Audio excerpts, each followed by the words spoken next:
Hi guys, this is the day before my teaching demonstration for my Teaching 1 application sa division ng I am hoping that it will come as successful as I pray to be. So, hindi ko alam kung may record ko, ba't babalitaan ko kayo. Hi, this is day after my demonstration teaching for Teaching 1 application. I think nangyari ko naman siya successfully, pero as the result, hindi yun yung target ko, syempre.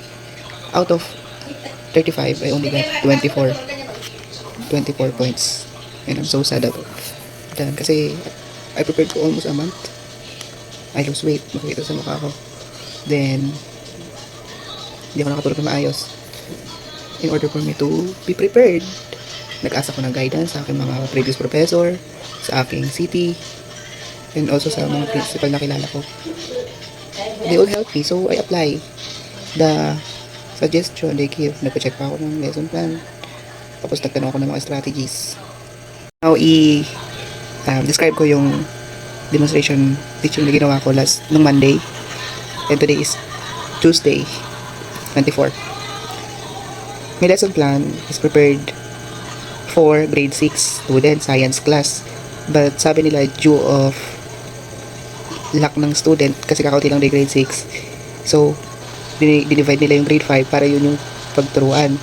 Yun pa lang, una na yun, ay nakita ko, may alam kaya yung bata sa ituturo ko kasi diba, imagine nyo yung inaaral lang ngayon ng grade 5 is matatag, tapos sa grade 6 milks pa din. So, confusing konti. Yun yung kinaba ko doon. Ikatlo ko sa group namin. Science, English, Science. Nung time ko na, hindi, nung nag-demo sila, nakita ko, hindi participative yung mga bata. Kinakabahan ako. After nung sunundan ko, pinag-recess muna yung mga bata. During recess nila, nagpa-prepare na ako, nagdikit ako ng IM scope, inayos ko yung mga materials ko dun sa harapan. Then, ano pa? Binigay ko yung copy ng lesson plan doon sa evaluator. Ganon. Then later, nag-start na. From the beginning, sa praying pa lang, ayaw na nila lumapit. Hiyang-hiya. Hindi ko alam kung bakit. Alam ko naman sarili ko pagdating sa bata, ma-approach ako agad. Kumbaga, basta mayroon akong connection sa bata na kaya ko silang pasunodin agad-agad. Then, napilit ko yung isa, nag-pray kasi kako, kay Lord naman yung kakausapin. Huwag tayong mahiya. Ganun. Then, nag-pray. Nangyari namin praying. Nag-checking of attendance. Nangyari, demotivation. Pinasayaw ko sila ng chuchua. Nagsayaw sila ng chuchua. After nun, motivation nga. Hindi, mali. Pinasayaw ko sila sa exercise, tapos pinasayaw ng chuchua, tapos motivation. Umikot kami sabay-sabay, pumilang kami ng 24 kasi nga about earth rotation. Kumbaga, syempre, tatanungin ko muna sila pag ikot nila.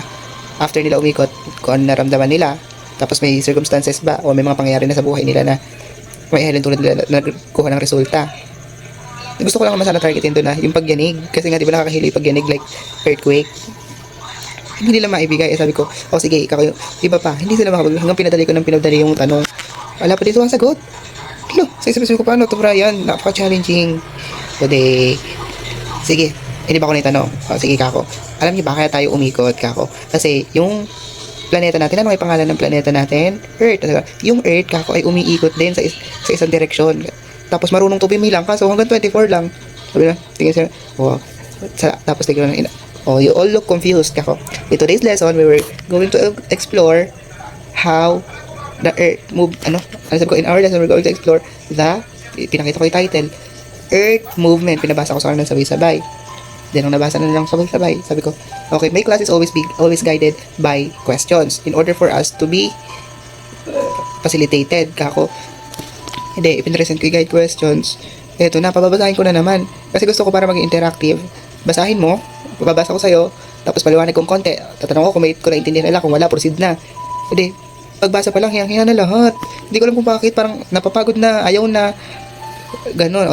Napabasa na namin. Sabi ko, these 5 questions will guide us to understand how the earth movements happen, kako. And we will know what earth movements are we going to learn today, kako. Then nag-proceed na kami. After ko, na-proceed ko na, ano ba ginawa ko? After ko ma-proceed, pinakita ko yung materials, ipinresent ko sa harapan. In order for us to answer that 5 guide questions I have prepared and you have read earlier, kako, I have I have here the materials that we are going to use. Who wants to help me to name these materials? Syempre, hindi nyo turo sa amin sa CL. Kailangan, may batang lalapit sa'yo, natutulungan ka magpakilala para more interactive ba, para kumbaga may participation sila sa lahat, hindi puro ako. O di pilitan na naman, okay, kaya niya yan, papangalanan lang natin. O sige, kung hindi mo kaya, ayaw nung una, kung hindi mo kaya, sino may gusto pang iba? Buti may nagtaas. Edi, yung nagtaas na yon, pinangalanan, pinakita ko, ano tawag dito sa bagay na ito? Inuna ko yung flashlight. Flashlight, sabi niya, correct. Ako, ano tawag dito, class? Flashlight. Okay, proceed tayo sa susunod. Ano tawag? Okay, how do you call these materials? Pinakita ko yung globe. Very good. This globe will represent what the name of our planets again? Earth. O, then, nakuha tayo. Then, tapos, beside here, we have sabi ko, tinaas ko. Then, sabi niya, paper? Yes, this is paper. But this paper will be used by you to answer, in order for you to answer to have, parang sinabi ko, in order for you to have a paper where you can put your answer from our guide questions. And ganon, napapresent ko na. Thank you, please go back to your proper seat. Nung naipabalik ko na siya sa upuan niya, now, in-aware ko na sila. Kasi pag ganon, hindi ko na makukuha magkakagulo pag iginro po agad Now, let me group you into 2. Kasi unti lang sila this will be the group 1 and this will be the group 2. Tinanong ko, is there any objection with our groupings? Tinanong ko kung meron bang complaint. Wala naman daw. Okay daw, they go. Nandun maganda They go, okay. Now, let me distribute to you the materials that you are going to use. Wala din distribute kong una yung flashlight, yung globe, then later yung, anong tawag doon? Answering sheet.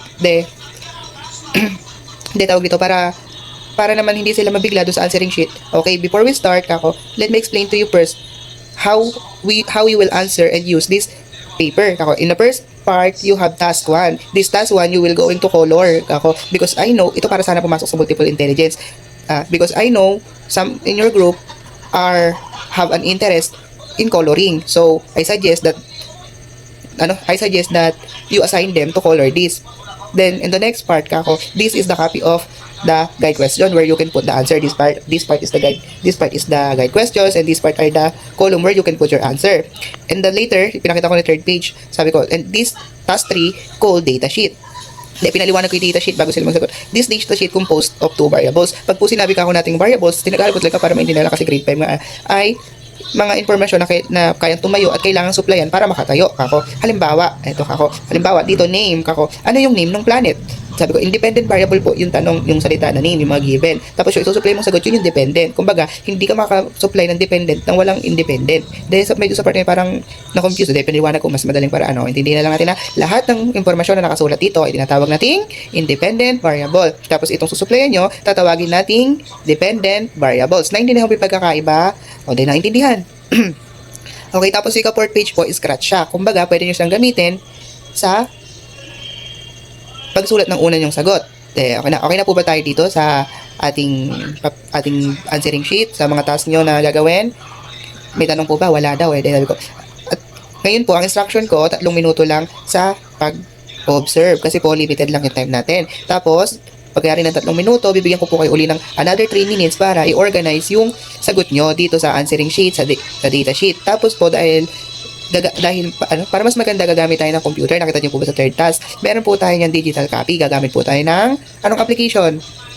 Excel Office. Sabi nila, masasabi gagamit po tayo ng computer. Okay. Ang tawag po sa gagamitin natin, tama, computer, pero isa pong uri ng software na pag-aaralan nyo to sa ICT nyo. Ito ay Excel Office. O, then sa Excel Office, okay, ganito po. Pinakita ko pa rin. O, dito nyo po itatype mamaya. Ganun. Ngayon po, may tanong pa. Pwede na po ba tayo magsimula? Ready na po ba kayo? Kung ready na po, pwede na pong magsimula. Ito na yung kalbaryo. Yung grupong isa, nag-distributan na, nagtutulungan. Pero hindi pala, nagsabi pa ako ng, ano po yung mga kailangan, bago tayo magsimula, ano yung mga standards na kailangan natin i-follow pag tayo nagkakaroon ng group activity. Then nag-state, sabi ko, operative, teamwork, respect, helping each other, ganun yung mga sinabi. Okay, those 4 will going to be our guidelines habang gumagawa tayo. Kailangan may pakita nyo yan. Kung sinunod, values infusion na naman yun. Ayun. Ngayon po, pag may question kayo, pwede naman kayo mag-ask sa akin ng tanong at tutulungan ko kayo, i-guide ko kayo. Nagsimula na. Timer starts now. Gumana 3 minutes. Ayun yung group 2. Sinarili nung isa. Siyempre, as a teacher, facilitator nga, facilitate ka, ikot-ikot ka dyan. Ngayon, yung sa inangkin lahat, sir, ayaw po na kami patulungin. Ay, sabi nyo, kanina sa group standard, kailangan magkaroon ng teamwork. Baby po sabihin, lahat gagalaw. O, I suggest po, meron po sa inyo mahilig talaga mag-color. O, ialisin mo na sa pagka-stapler yung koloran na. Then, dito po sa mga tanong, paganahin, sundin po natin procedure. Sabi po sa procedure number 1, lagay daw sa table. O, lagay niyo po sa table 2, tutukan ng ilaw isang part. O, masasagutan niyo na po yung number 1, 2, at 3. Top 1, top 1, and 2. Ngayon po sa number 3, ikutin daw po ng patuloy-tuloy. Okay. Then, pinikot. Nung feeling ko, parang hindi ko na nakuha yung isa. Okay, lahat po, tumingin sa akin. Buti tatli dala kong earth model. Okay, ganyan. Kapatid ko, ganito po gagawin. Makikita nyo na dito yung sagot. Imagine niyo po, andyan kayo ngayon andito ngayon tayo sa loob ng earth, nakatutok sa atin yung araw. Ano ngayon? Sige, isipin nyo Tapos, halimbawa po, hindi nakatutok yung araw sa kabilang side. Ano yung pangyayari nun? Kung ngayon, nasa school tayo, may araw, ano tawag pag may araw? Yun yung isulat nyo. Paano pag ala ng araw? Madilim. Sabi ko, tama, madilim. Dapat sabi nyo din kung ano yung tawag sa madilim pag ala ng araw. Ganon. Ang tagal nila. Hanggang naubos na yung oras. 3 minutes. Sige. Ngayon sabi ko, okay, time's up. Yari na po tayo sa observation time. Another 3 minutes po para naman sa organizing ng answer nyo. 3 minutes. Yung iba, saka pa lang ganun, nag-observe. Facilitate ko, tinitingnan ko mabuti. Tapos, ganun. Ganyan. Tapos, nangyari yung organizing. Ngayon, input na ng data. Ang ginawa ko, alam ko kasi hindi nila nasagot ang mabuti. Pumasok muna ako sa discussion. Diniscuss ko yung 1, 2, 3. Kasi doon sa 1, 2, 3, yung second task nila doon yung third task nila doon sa data sheet, matatarget na pwede na nila doon masagot. Ganon. Nung nasagot na, ang ginawa ko kasi, babasa ko uli ng guide question, sagot nila kada grupo. Tapos, pasok. Sabi ko, syempre, kagandahan naman ng kanila. Hindi, pinapresent ko pala muna yung kinolor na, kunwari ginat ko, wow, anong tinanong tama paano yung ginawa nyo? Wow, ang ganda naman na pinuri ko. Nung nakapuri ko, pinapas ko na sa akin kasi yari ni task na yun. Ganon. Tapos, yung sumunod nga yung guide question number 1, 2, 3, 4. 1, 2, 3. Masasagot na kasi dun yung sa data sheet. Kasi yung tanong naman sa data sheet, ano yung tawag sa movement? Tapos, ano yung changes na na-observe? Movement or rotation, changes na na-observe. Day and night. Gano'ng katagal, gano'ng katagal? 24 hours. Tapos yung 1 day. Ma-observe nyo kasi sa discussion, papasok na. Ganon. Papabasahin ko lang. Ayaw. Ang ginawa ko kasi ganito Okay, pinabasa ko yung tanong. Tapos tinanong ko yung sagot ng bawat isa. Wow, nice observation, great. Now let's see how we can relate your answer to the concepts that I provided here. Babasa. Okay, everyone, kindly read. Pag everyone bumabasa naman, kaso mahina, hindi lahat nagbabasa. Kindly read. Nung napansin ko babasa, pag may maikli akong context na nakasamang gano'n na bullet, ginawa ko, pinababasa ko sa isa. Nung pala hindi marunong bumasa yung iba. Grade 5 na. Yun, Diyos ko, paano ba to? Sige, I will guide you, pag medyo mahina, okay, you can do it. Basta kaya, basta mayari lang. Pag nayari niya, okay, thank you, explain. Tapos tanong naman ako, batukal sa iba. Ganda ng flow Kaso hindi sila interactive. Okay, kung has an answer, pag alang sasagot, alang nagtataas ng kamay, syempre magtatawag ka para hindi naman ma-invalidate yung gusto mong pagkatawag. Yung isa sa gustong sumagot, okay, puro na lang ba si Aidan? Okay, let's hear something from Rocky. Ganun. Hindi sasagot, okay, wants to help. Sige na nga, si Aidan na lang, saka ibabalik. Ganun, nayari namin guide question number 1 to 3 na discussion. Alam ko kaya na nila supplyan yung task 3. Ginawa ko, okay, now, pinresent ko na yung Microsoft. We can answer, or we can encode the data that you gathered from the fan. Okay, pinasagutan ko gano'n. Sa group 1, pinasagutan ko ng gano'n. Group 2, ganyan. Pinasagutan ko ng gano'n. Okay na, great job, nice observation. As you can see, using this data sheet, we can generalize your answer. We can summarize your answer. We can summarize the changes. Kasi yung use data sheet na yun talaga, parang sana ma-summarize yung changes. Tapos yung mga happenings. Now, let's proceed to guide question number 5. Nagtatanong ako, kung ano yung mga events, activities na pwede mangyari pag nagkakaroon ng day and night, sa maga, saan tayo pwede, anong gawin natin, sa hapon. Kailangan mo silang pilipitin, saka padaliin itanong para makasagot. Ganon. Nayari namin hanggang doon. Now, let's proceed para doon sa application. I-jump ko na talaga para maka-evaluation ako maka-generalization ako Now, let's have a short and quick game. Yung application na dinagdag ko lang talaga para hindi ko man makuha yung mastery, yung exam. Papasok pa rin yun doon. Using din ng ICT. Di ba nag-type na sila kanina using keyboard. Gamit yung Excel, Office. Tapos, doon sa ngayon, gagamit na may keyboard, yung mouse. Itadrag nila yung activities day and night. Ganyan. Ngayon, nayari na yun. Tapos, pinay-stop na ako doon. Hindi man lang ako nakapag-generalization. Tapos, hindi din ako nakapag-evaluation. Sabi nung una, okay, hanggang 45 minutes lang i-limit natin. Kasi yung una sa akin, yung nauna sa unang-una, napakatagal. Siguro may 1 oras at kalahati nagde-demo. Tapos, sisundan ko mga 1 oras, kaya nalate sa pag-recess yung mga bata. No, ako na. syempre para alam ko kung gaano na ako katagal. Itong cellphone na to, ginamit ko, nag-timer ako para alam ko kung magra-wrap up na ako. Mga 35 minutes pa lang. Pinastop na ako application. Okay na daw. Sabi ko, paano po yun? Hindi pa nakapag-evaluation. Hindi po makikita kung na-achieve ko yung objectives ko. Hindi. Kung natutunan ba ng bata o hindi. Kahit man lang sana sa generalization. Ganon. Tapos, ayun, yung susunod na sa akin. Hindi ko gusto yung ganon. Parang, yung process of learning and teaching, hindi mo nakuha. Nahirapan ka na nga pasunurin yung bata. Nakat pa. Ganon. Tapos nakita ko nung pinapirman sa akin sila, 4, may 3 pa ata. Hindi ko na-hit. Pero while preparing yung lesson plan na yun, feeling ko ready, na-prepare ko siya ng maayos. Ganon, kasi nagtanong ako. Tapos, ugmay mga activities ko. Ganon. Hindi pa pala. Kaya na-realize ko, kahit gano'n ka-prepared, kung mali yung pagdadalan sa'yo na lugar, hindi mo magagawang mabuti yun. Mabait naman yung nag-observe, kaso nga lang, hindi ko gusto yung score ko. Imagine, 10.5 yung difference para maka-perfect. Para makabobo ko pangit ng flow ng lesson ko doon. Naipakita ko naman, may mastery naman ako. Alam ko yung tinuturo ko. Tapos, na-integrate ko sa ibang subject. Tapos, napagamit ko ICT. Tapos, gumagamit naman ako ng mga HOTS question. Kasi, kagaya nun, inire-relate ko sa, what if you are in that position? Di ba, inire-relate ko naman siya sa buhay ng bata. Tapos, pag nahihirapan, saka ko lang pinapadali. Tapos, dun sa assessment, dun sa formative, ganito. Kung pinatapos nila ako, magagamit ko yun. Saka may mga activity naman ako na mag-hit na doon. Wala lang, madidismaya ako. First time ko gano'n. Tapos nakita ko pa, ang kinalulungkot ko pa yun sa TRF. 15 lang ako out of 25. Ang criteria doon, sabi doon, para ma-hit mo yung 5 points, kasi 531. Para ma-hit mo yung 5 points, kailangan, concrete yung example. Tapos, concrete yung example connected doon sa objectives.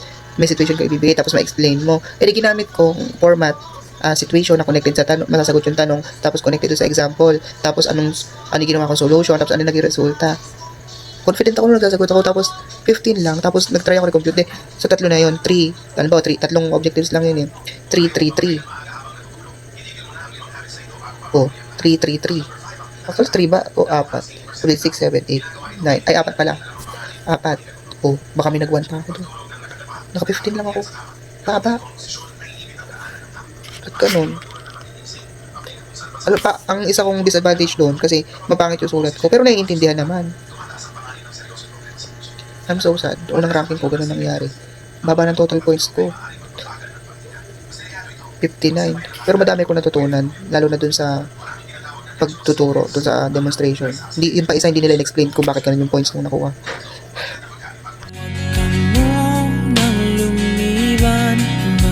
Sakali na ito ay may salba pa ng